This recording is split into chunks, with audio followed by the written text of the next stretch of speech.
Wow. Wow. What a night. What a day. We did it again, boys. We did it again. This is Brian from the Glue Guys. We uploading an emergency podcast. That's why I'm so flustered. This is a crazy time. Signed LaMarcus Aldridge off of the frickin' waiver wire. What a night. We talked about that pretty much exclusively. All that good stuff is in there. In the video you're about to watch. Smush the follow, smash the like. Thank you so much. We'll just get right into it. I don't want to take up any more of your time. My gosh, what a night.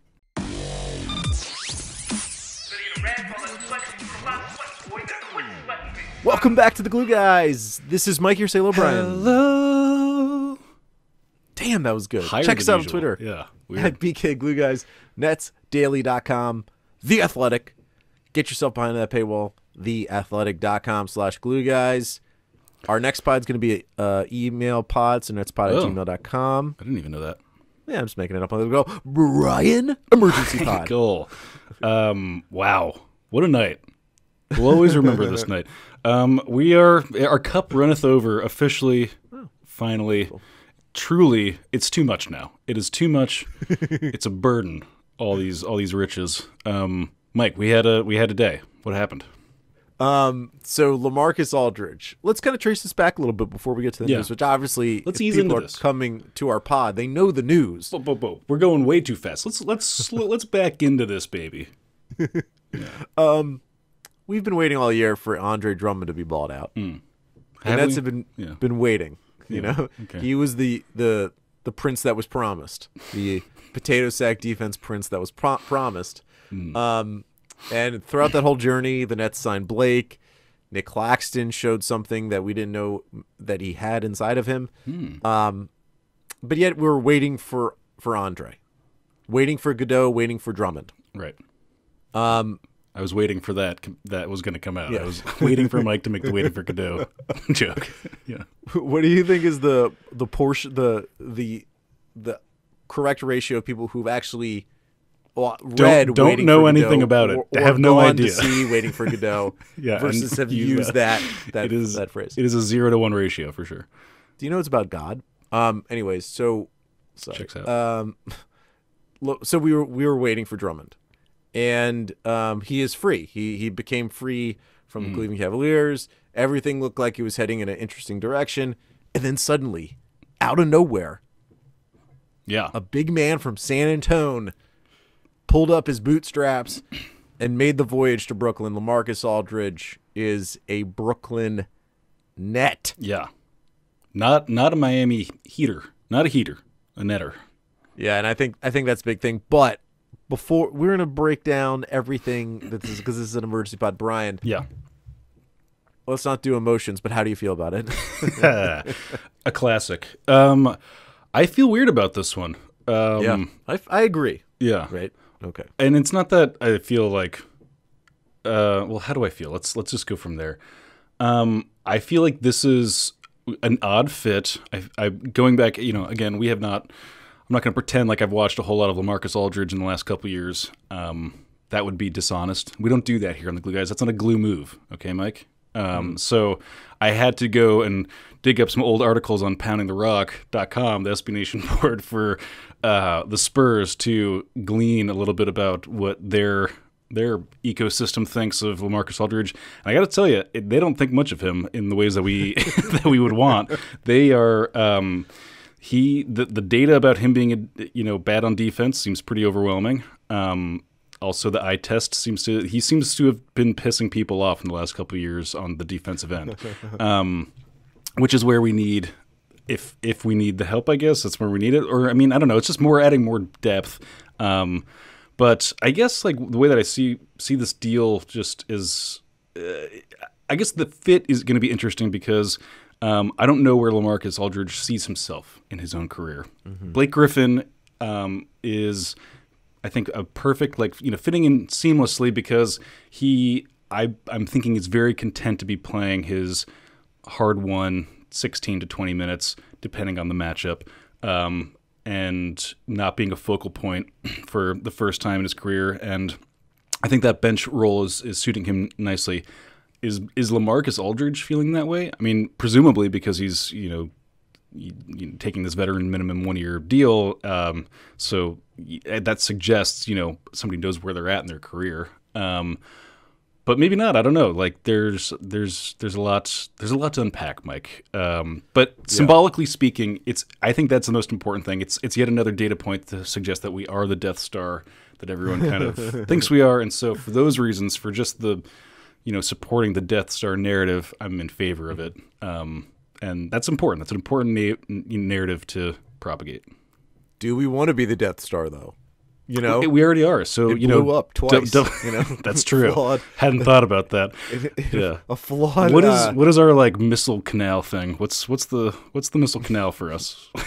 I guess it would be defense via the post position. It's literally like LaMarcus Aldridge. He is the missile canal that we've tried to. Well, we just installed the missile canal, like the last piece. Well, Jyn Erso's father, Galen Erso, was the one who installed that in the Death Star because, right? I mean, he was really the chief scientist behind. Do you think Pat Riley was like at the 0 hour? Galen Erso. Wow. And Spoelstra's Jyn Erso. Thinking of the thumbnail for the YouTube video. There's going to be a Death Star imagery in there. Anyways, go ahead. I do think the Heat wanted him, and my favorite thing about signing LaMarcus Aldridge is that he is not a Heat, that he's not a Heatle. I think I don't love LaMarcus Aldridge. He's fine. I mean, if he's a buyout guy, that's great. I'm a little worried. What's that? What did he do to you? What, you don't love him? Don't love him. Don't love him. All right, not a fan of his game so much. Yeah, and I'll dig into maybe that a little bit more. Get in there. The thing I like about it is that he is not a Miami Heat because I think he would have helped the Heat much more than he'll help this Nets team. You brought up Blake Griffin. I agree with you totally. Like Blake understands where he's at. Mm-hmm. He's going to have a 20-point game every now and again, and it's going to be fun and exciting. But I would imagine Blake seems to be okay if he's just getting like 4 points, 5 rebounds, addition out 2 assists, getting 18 minutes a game, and like just riding the waves, looking great on the sidelines, making jokes, becoming a prankster. Totally. Prank show. Got a prank show now. Yeah, sorry. LaMarcus Aldridge did give up, I think, reportedly like $7.5 million to leave San Antonio and come to the Nets. And that would indicate that he's like here to win, right? And we've seen guys come to the Nets. And you got a 2. What's up? That's 2. That's the price of 2 Jerusalem wine cellars. Like, that he gave up to be here. Okay, San Antonio-based Jerusalem wine cellars. I finally maybe his house will now go on the market, and finally. We'll see if he makes more than Popovich or not. Right. So that indication that he gave up all that money, he wanted to join the Nets because he wanted to compete for a championship. That shows that maybe he's willing to, reform his game, what his game was. What his game was in San Antonio was not tremendous defense, and it was a lot of like mid-range, pulley-uppies, like little like old dinosaur shooter game. I just think of him as extended elbow jumper. That's all I think of when I think of LaMarcus Aldridge, for better or worse. Now, the thing I like beyond the fact that he's not on the Heat, because I do think he would have helped the Heat. They need like a little bit more talent coming off that bench in terms of production. Like Precious is probably more talented than LaMarcus Aldridge is at this point, but he's a precious little man. Mm-hmm. He's not ready for primetime. The thing I like about him is that it goes all the way back to his decision for joining the San Antonio Spurs. People don't remember this, right? But when he was with the Trailblazers, coming out of the Trailblazers, and deciding which team he wanted to go to, he was one of the most highly sought-after free agents that season. Pretty much any team in the league would have wanted him at that point. I think he was like a 20-10 guy. This was still a point in the NBA when we really valued 20 and 10s, when we really loved the big man that could do that for you. Mm-hmm. He chose the Spurs, one, because it's in Texas and he's from Texas, but there's plenty of teams in Texas. He chose the Spurs because he wanted to win. Yeah. Now, he's had a weird relationship in San Antonio. Rocky. Like, there's been times, there was one really like rocky point with Greg Popovich where Pop had to come out and basically say like, yeah, me and LaMarcus had like a real heart-to-heart, and we finally figured out maybe what we need to be honest with each other about, but like it was a real moment. But LaMarcus Aldridge, deep in his soul, he went to San Antonio, I think, to win. And so if you're the type of guy that wants to do that at the age of, 35 now and 251 days as we're recording. Ripe. Yeah. I think that, he may be able to show up here and kind of be potato sack defense guy and get you a couple buckets a game. Can I be? That's all you want. Can I do the optimistic version of this? Because Yes. I mean, I feel like we're coming in a little low. This is the worst thing to do for a little. I mean, yeah. This should be a glorious day. This is pretty good. Yeah. Because the Nets are getting, a starting level big man for free. Yeah. He's just showing up at their door.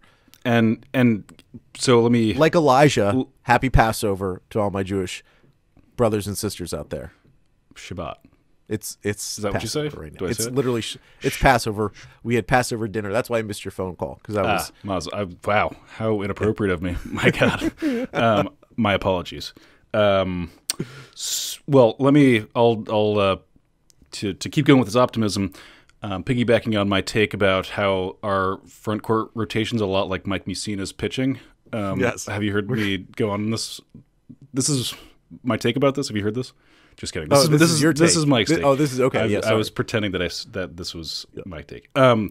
This is a pitch that we don't have, Mike. A pick and pop center is one of a few pitches out there in the NBA's front court. It's one that's fading away a little bit. It's a what's like an old pitch that people don't throw anymore? Is that a thing? Do they like a knuckleball? A knuckleball is that. What was the peak of the knuckleball? What year was like their? What's the height? Knuckleball? I mean, Tim Wakefield was the king of the knuckleball. Right. So there's like guys that come and go, but there's never been a trend of just like there's a weird amount of knuckleballers in this 10-year period. No, never happened. Never. Yeah. I mean, never. I don't even think in all the way back in like 1890, where knuckleballers everyone was knuckleballing their way through America. not everyone, just a blip, just a moment where it was. Anyways, the pick and pop center blip for the NBA was that wasn't a blip. That was like the entirety of the NBA for a long time. Here comes my cat. He's going to be annoying.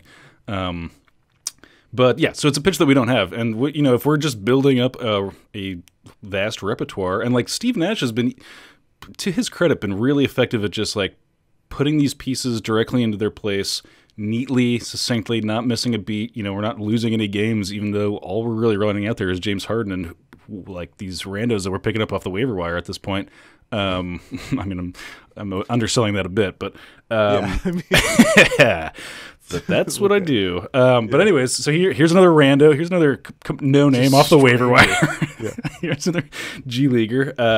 Just kidding. No, he's a guy. But yeah, it's another part of the repertoire. And Mike, another thing you've been talking about is how much credit Steve Nash might be owed for seamlessly integrating all these parts. Maybe LaMarcus's skill set just is fitting a hole we don't see quite yet. Yeah, and so again, Alize Johnson, while he had a great game, I think you'd rather bank on LaMarcus Aldridge in the playoffs against bigger teams instead of like a guy like Alize Johnson. And not that either of them would be getting. Here's one thing. This is from Woj when Woj was reporting this out. He said Aldridge is expected to see a significant amount of his minutes at center for the Nets, which makes a lot of sense, of course. I mean, if they were playing him at power forward for a bunch of minutes with KD coming back, that would not make sense. Seth Partnow from The Athletic. Seth used to be basically the director of analytics for the Milwaukee Bucks. Seth tweeted out something like, every year we have a veteran big man who gets bought out. Everyone gets excited for that player, but that player typically has more downside than upside at that point because teams try to bring that guy in and try to still see if they have something left that is worth amount of minutes. That is a concern with LaMarcus Aldridge, but again, to go back to your Steve Nash point and about this locker room, I think the good thing is that KD, Kyrie, and Harden will sniff out immediately if LaMarcus Aldridge can give them anything. Yeah. Right? Now, LaMarcus Aldridge and KD, I don't know if they're close at all. They both went to Texas, though obviously at way different times. I'm sure they maybe had some alumni soirees in Austin. Austin's a great town. Mm-hmm. I would support that if they did. The Sorry, notification. Yes, Mitchell Robinson just broke his foot, and I was watching it, and I was like, that reminds me of exactly how I broke my foot when I broke my foot. I was like, I swear, I bet that guy has a broken foot. I'm telling you, dude, I've got a third eye for these things. I should have said you it literally before. have 2 eyes for that. I mean, yeah. I've got just two. I'm sorry. Yeah, no. I think so. What I've been observing, and I haven't really talked too much about, but DeAndre Jordan has slowly been getting pushed out by Harden, not Durant because Durant's not playing, or Kyrie, but by Harden. Harden's been pretty hard on DeAndre Jordan, it seems like, on the floor. Like, they're constantly talking. We had Bruce Brown on our show, and Bruce Brown was saying about how much DJ and Harden have a back and forth with each other. I forget who tweeted this, but some reputable reporter was basically saying, like, DeAndre Jordan may, be preparing to have less and less minutes. Let's do this right now. Kind of did this with Alex Shifford, but now we have a new sort of set of players of which to deal with. If I'm giving you all the big men, I'm giving you, again, Jeff Green, who still counts as a center in my book at times, Blake Griffin, Nick Claxton, DeAndre Jordan, LaMarcus Aldridge. Let's look at it in a playoff scenario. Not just like, who would you play regular minutes throughout the season? Who do you want out there the most? I still think it's Jeff Green. I still think then it's probably Blake Griffin from what I've already seen of Blake. I like him out there, particularly once KD comes back. I think that's going to be even better. Mm-hmm. And then it's like Nick Claxton. It's Nick Claxton, DeAndre, and then LaMarcus, probably, which is kind of a strange thing to say because, I mean, we have to wait to see whether we can trust these San Antonio Spurs fans, these wackadoos. When have they ever seen good basketball? Yeah, and their assessment of his defense. But if it's as galling as reported, plus, a desire to be shooting mid-range jumpers on this particular team, I don't know. I don't want to pour sour milk all over this deal right now because it's but this is where we are. We're completely spoiled rotten, Mike. That's where we are. So let's do it. Do you have faith that Steve Nash and the team will be like, if it's proven LaMarcus doesn't have anything, I think they will like immediately be like, he doesn't have anything. Then they'll go from there. He won't play basketball. Yeah, I think he is. I think that's exactly right. Like, I think that there's no need to like do any kind of like token, give him minutes routine. That doesn't seem like a thing that we'll have to do. And to your point about James Harden, how about James Harden's leadership? Just like he continues to drill, even like watching that Pistons game last night, like basically every minute of the game he is dressing down DeAndre Jordan to some extent, like which is how a lot of us are on the Discord. Shout out to the Discord. Follow link in the Twitter bio. I know it's become a meme now. I don't know if you can tell. So the dressing down continues to happen, and I'm wondering if Harden can fit another big onto his dressing down repertoire. I'm sure he can. I'm sure he's got time for that. Yeah, so I think that's like, so we have this fear. I think there's a fear. This is a guy who's always wanted the ball in his career. He has deserved the ball for a vast majority of that time, but he plays an older brand of basketball. You can look at his three-point percentage right now, and it's 36% from three on 3.5 attempts per game. So that's not insignificant. That's a decent number. Last year was on 3 attempts a game. It was at 39% from three. He's always been a very good shooter. That's why he takes mid-range. He hasn't always been a bad defender, but he isn't a guy who like makes a tremendous impact defensively. He really is someone from an old era. What is he now? Well, the Spurs are technically in the playoffs or in the playoff race, and he didn't want to be there, and they didn't really want him to be there. So, that's indicative. Again, I think why this move could work is, one, it didn't cost them anything. It's a guy. And maybe we'll talk about the buyout situation in a little bit. He's just a guy. If it doesn't work, they can either just cut him, they could do that, or they can just keep him on the bench. There have been many contenders that just have a guy on their bench. It's not like a negative. What I just hope is that by his inclusion, that he doesn't muck up the minutes. I hope he comes into this with sacrifice and being humble and being ready to roll. And the Nets culture. That he already intuits the Nets culture. Yeah. So we are in this buyout. We're in buyout frenzy. Well, you know, Drummond's going to go to the Lakers, I think has been reported tonight. Looks like it could happen. Nets Twitter really wanted Gorgie Jang. That felt that the Gorgie Jang push, the tsunami of Jangness. That was happening, huh? That was big. That's a weird one. And people really wanted Gorgie Jang, huh? I think it's because he's a good 3-point shooter, and he's known as the best defender of all these guys. Okay. So I get it. But the Nets end up with LaMarcus Aldridge, which was a bit of surprise. Do you think there's any difference in your mind between Drummond and LaMarcus Aldridge? Do you think that it really makes that much of a difference between the Nets championship? Because I don't think it really does. The only way it does is if Drummond, the guy who shows up with the Lakers, is like he's completely reformed. If he's completely different than how he's played his whole career. Because his whole career, he's been the most inefficient post scorer in like the NBA history. I would say my read on it is that like Drummond probably has less ability to adapt his game than LaMarcus Aldridge. So, you know, you are getting the Andre Drummond experience sort of no matter what if he's on the floor. LaMarcus Aldridge, I mean, we've seen if any team can take a player and kind of remodel them for what we need from them, it seems to be like the Nets. Like right now we have just like been importing these players who have had way bigger roles on their respective teams, and just sort of like Harden is the best example of it, but like even Blake Griffin is just like seamlessly, he's being super kind of almost too passive in previous games. I think the Pistons game was or last night's game was sort of the best example of him looking for his own shot the right amount, like the perfect right amount. But yeah, so LaMarcus for me is like obviously the more skilled player, and with more skill, one would think comes the ability to sort of remodel your game in the necessary ways. So that being said, I do think I would prefer LaMarcus Aldridge pretty considerably over Drummond. Yeah, I agree. I mean, I agree with you. The flexibility, his offensive flexibility has been better, and defense, I don't think it's that big of a deal. Well, Drummond isn't I don't know. The memes about Drummond, I mean, Drummond's team defense has been, there's some pretty good Twitter clips and stuff of him just being completely lost. I mean, that seems to be a thing. The one thing that I do, there's not one thing. I've liked a couple of things about LaMarcus Aldridge. He's played in 72 playoff games, and he's been in playoffs both in Portland and in San Antonio.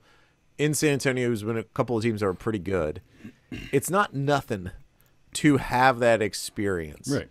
Drummond doesn't have that experience. Gorgie Jang does not have that experience at all. Nick Claxton, I mean, that as much as we love Nick Claxton and as exciting as he is, those are the type of players that when the playoffs start, you don't see them ever again. Yeah. Now I think Nash is going to be actually a little bit more.